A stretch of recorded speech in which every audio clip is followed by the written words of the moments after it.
رسول کریم صلی اللہ علیہ وآلہ وسلم نے ارشاد فرمایا، میں تمہیں ایسی عبادت نہ بتاؤں کہ جس کو کرنا بہت ہی آسان ہے اور بدن پر وہ بوجھل نہیں ہے، بدن پر وہ ہلکی ہے۔ عبادتوں میں مشقت تو اٹھانا پڑتی ہے۔ آپ نماز پڑھنا چاہیں گے تو آپ کو وضو کرنا پڑے گا ٹھنڈے پانی سے، چل کے مسجد جانا پڑے گا، رکوع و سجود ہوں گے۔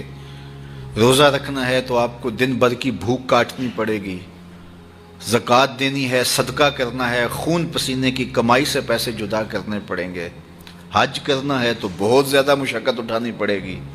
جتنے بھی اعمال ہیں خیر کے، اچھائی کے، ان میں بہت زیادہ مشقت اٹھانا پڑتی ہے۔ یہ طالب علم یہاں پڑھ رہے ہیں، 8 سال کا چلہ کاٹ رہے ہیں، معلمین پڑھا رہے ہیں، صبح تہجد سے اٹھتے ہیں اور شام تک ایک وظیفے میں لگے ہیں، علماء ہیں کام کر رہے ہیں، بہت سارے لوگ، کتنے مشقت والے کام ہیں، تب اللہ کی رضا جا کے نصیب ہوتی ہے۔ لیکن میرے حضور نے فرمایا تمہیں ایک ایسا عمل نہ بتا دوں جس میں بدن بھی نہیں تھکتا اور ہے بھی بڑا آسان؟ اللہ اکبر! فرمایا وہ عمل کون سا ہے؟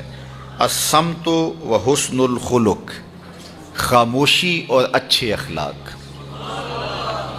زیادہ بولنے سے بہتر ہے خاموش رہو، خاموشی میں نجات بھی ہے، ثواب بھی ہے۔ زیادہ بولنے والا جھوٹ بھی بول لیتا ہے، زیادہ بولنے والا گالی گلوچ اور سب و شتم پر بھی اتر آتا ہے، زیادہ بولنے والا کسی کی پگڑی بھی اچھال دیتا ہے، زیادہ بولنے والا غیبت بھی کر لیتا ہے، زیادہ بولنے والا ایسا مزاح کر لیتا ہے جس سے کسی کو تکلیف پہنچے۔ زیادہ بولنے والے سے بہت ساری غلطیاں ہو جاتی ہیں، جو تھوڑا بولے اس سے غلطیاں کم ہوتی ہیں، چونکہ انسان کے زیادہ گناہ جو ہے وہ اس کی زبان کی وجہ سے ہوتے ہیں۔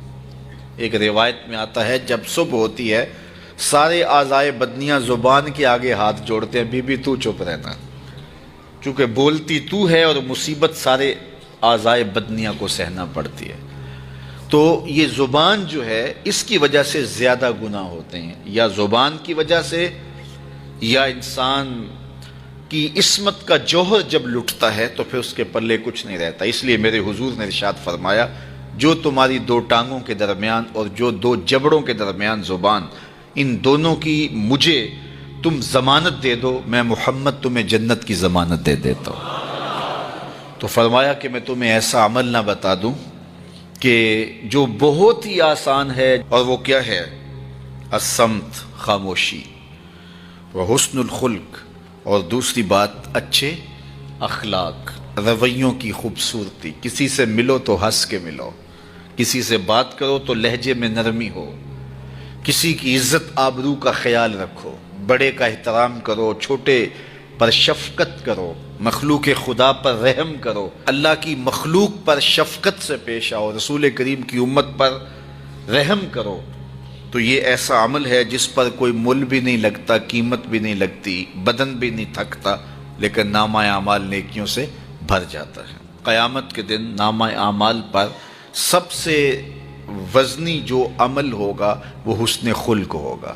حضور نے فرمایا کہ بیہودگی اور فحش کلام کرنا، یہ سب کچھ جو ہے، تو فرمایا یہ اسلام میں سے نہیں ہے، اور بہترین اسلام وہ ہے جس میں خلق اچھے ہوں۔ حضور نے ارشاد فرمایا کہ جو حسن خلق ہے یہ گناہوں کو اس طرح مٹا دیتا ہے جس طرح جو مصفہ پانی ہوتا ہے، اچھا پانی ہوتا ہے، وہ بدن سے میل کچیل اتار دیتا ہے، اور جو برے اخلاق ہیں وہ عمل کو اس طرح فاسد اور ضائع کر دیتے ہیں جس طرح شہد کے اندر سرکہ ڈال دیا جائے تو شہد صحیح نہیں رہتا۔ تو عمل اچھے ہیں لیکن بدخلقی ان اعمال کی بربادی کا سبب اور ذریعہ بن جاتی ہے۔ اللہ جل شانہ ہمیں معاملات کے اندر خوبصورتیاں نصیب فرمائے، رفق، نرمی نصیب کرے، معاف کر دینے کی توفیق نصیب کرے۔ رزق کمانے کے جو مقاصد ہیں وہ بہت سارے ہو سکتے ہیں، لیکن شریعت میں کاروبار کرنے کے، رزق روزی کمانے کے بنیادی مقاصد 3 ہیں۔ پہلا مقصد اپنے آپ کو سوال سے بچانا، دوسرا مقصد اپنے آپ کو حرام سے بچانا، تیسرا مقصد اپنی اولاد کی کفالت کرنا۔ یہ بنیادی مقاصد ہیں جن کے لیے رزق کمانا، روزی کمانا ہمارے اوپر لازم ہو جاتا ہے۔ اور اگر آپ کاروبار کو وسعت دے رہے ہیں، ضرورت سے زیادہ کما رہے ہیں، تو اس کے لیے ایک چوتھی نیت آپ کو ساتھ کرنی ہوگی، اور وہ یہ کہ معاشرے کے کمزور لوگ، رشتہ داروں میں غریب لوگ، میرے ہمسائیگی کے اندر جو غریب لوگ ہیں، یتیما ہیں، مساکین ہیں، معاشرے کے وہ لوگ جو اپاہج ہیں، معذور ہیں، کمانے کی صلاحیت نہیں رکھتے، میں زیادہ مال کما کے ان کی کفالت بھی کر سکوں۔ ان چار مقاصد کو ذہن میں رکھ کر کے جو رزق کمایا جائے گا وہ دنیا نہیں ہوگی، عین دین ہوگا۔